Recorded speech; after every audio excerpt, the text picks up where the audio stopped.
Welcome back to Sports Talk is McKinney, and today is really our Mount Rushmore episode. It's something that we're going to actually be doing for probably the next few weeks, where we're kind of breaking down different sports and talking about who would be on the Mount Rushmore on each one of those sports. And earlier we talked about the NFL, and now we're going to talk a little bit about Arkansas Razorbacks. If we had a Mount Rushmore of Arkansas Razorback coaches, and it's not just basketball, not just football, it's all sports there, who would be on that Mount Rushmore? And Mike, I would probably start my list with a man who ran the Arkansas Razorbacks for such a long time. Frank Broyles would probably be my first choice, Mike. He's on my list, Dave. You know, you got the NCAA championship, almost two.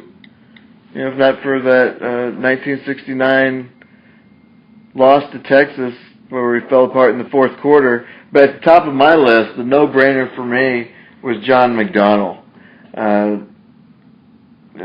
42 NCAA championships, 5 Triple Crowns where he won the cross-country, the indoor and outdoor titles in the same year. Only Texas El Paso is the only other school that's ever even done that once. They did it 3 times. 84 conference championships. Since we entered the SEC, he won 46 of 50 conference championships that the Hogs competed for. And so just that massive number of titles. I know it's track, but it's not basketball or football or baseball. But I have him, and well, I totally agree with that, Mike. I think McDonnell, when you win that many championships, he has built an elite, world-class track program at the University of Arkansas. I definitely think McDonnell's up there. And I think, Broyles is up there, too, because he was the Arkansas Razorbacks for so long. He had a record of 144 and 58 in 19 seasons. And also, his 1964 team won the national championship. And I think you have to put him up there. I also, if we're going to throw out another national championship winner, Nolan Richardson with the 94 Razorbacks, I think he needs to be on the Mount Rushmore. What do you think, Mike? He's got to be on there, Dave. He transformed college basketball. When he took over for Eddie Sutton, which is, another figure that we might think about being on that mountain. He's not on my list, but Nolan Richardson changed the way college basketball was played with his 40 minutes of hell style. The 1994 championship team really should have won 2 years in a row. The Final Fours that he continued to take us to, we were always one of the top-ranked teams in the nation, always in the top 10. At least until after 1995. But from 1988 to 1995, we were one of the main faces on the basketball map, and Nolan was the one that put us there. Not taking anything away from Eddie Sutton, he was a great coach too, but Nolan took us to another level. Well, Mike, 389 wins, a 697 winning percentage at the University of Arkansas. Or I'm sorry, I actually have that stat wrong. 508 wins, 206 losses, a 711 percentage with the Hogs. Also that national championship team, and then the very next year, of course, having the runner-up team. And yeah, you're right, Nolan Richardson, he transformed the Arkansas Razorback basketball program. Had a very rough beginning, which led to a lot of bitterness in the way that he ended up exiting. I think that tied into how he exited. I think there were hurt feelings from those first few years. But Nolan Richardson, definitely a legend with the Arkansas Razorbacks, and definitely, to me, is on that list. No-brainer. And so, I think, we have, between us, we agree on Nolan Richardson. We agree on Frank Broyles. Are we on the same page with John agree McDonnell? With McDonnell. I mean, he built a program that is a world-class program that has dominated in the NCAA. And so after that, I've got for my final spot, on Mount Rushmore, I've got Norm DeBryan. Norm DeBryan won over 1,000 baseball games at Arkansas. Took us to 4 College World Series. We were the runner-up in 1979. We won 3 conference titles under Norm DeBryan and made it to the NCAA tournament 15 times.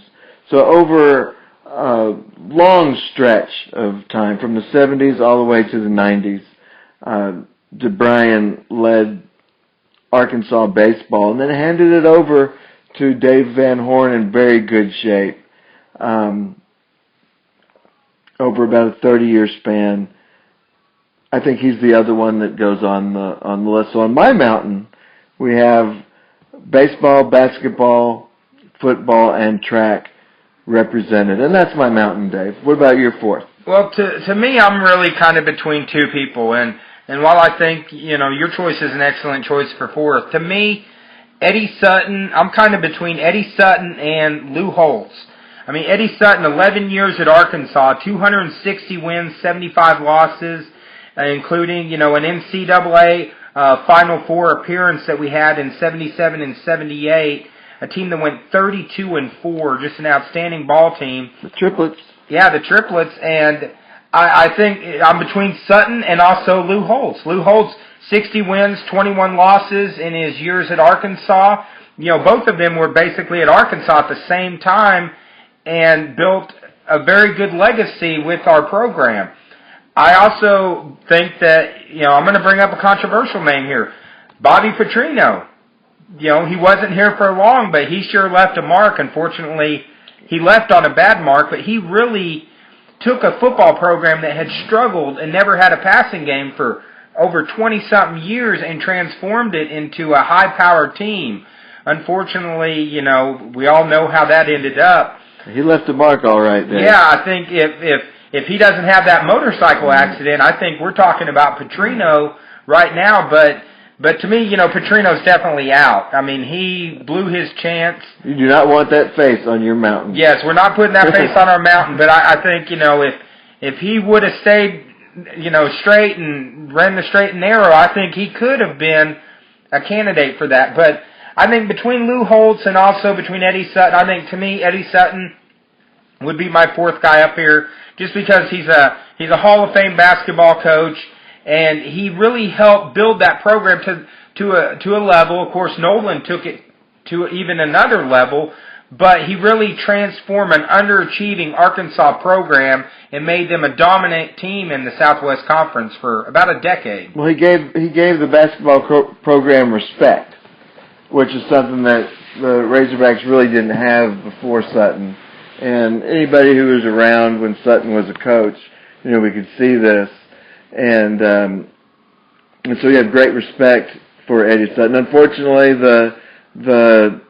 I would crawl on my hands and knees to Kentucky quote there towards the end sort of left a bad taste in the mouth of some Razorback fans. But there's no denying that he's a basketball genius. And Lou Holtz, he was the one that I had to kick off my list, and Sutton was close too. Everybody remembers the Orangeville. Everybody remembers, that 42-11 victory over then number 1 Texas in 1981, I believe it was. It was a good run he had when he was here. So there's some great coaches. Arkansas has had some great coaches during its time, Dave. And I'm sure there's going to be a lot of people that's going to agree with our picks, disagree with our picks. That's what Sports Talk is all about, for everyone to just throw out how they feel on it. And, when we come back, we're going to talk about how we feel. It's time for our rants of the week, and we got a couple doozies when we come back here on Sports Talk is McKimmie.